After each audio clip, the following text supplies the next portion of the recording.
Тауықтың етін ерекше соуспен маринадтаймыз. 2 ас қасық соя соусын, 1 ас қасық тары қосылған горчицаны, 2 ас қасық лимон согын, 4-5 дана туралған сарымсақ, 2 ас қасық өсімдік майы,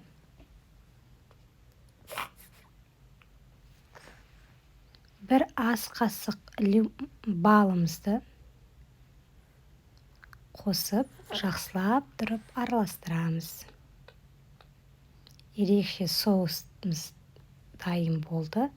Осыны тауықтың бетіне қосып араластыратын боламыз. Татымына қарай тұз қосуды ұмытпаңыз. Мінекей араластырдық. Енді бетін жауып маринадтау үшін 1 сағатқа қалдырамыз. 1 сағат өткен соң тауықтарымызды листке орналастырамыз. 35 минутта 170 градуста пісіріп алдым.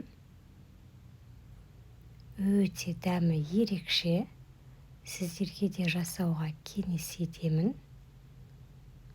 Майонезсіз жасалатын тауық еті ас болсын. Сіздермен болған Гаухар Әлден. Каналыма тіркелуді, лайк басып, пікір бөлдіруді және достарыңызға бөлісуді ұмытпаңыз.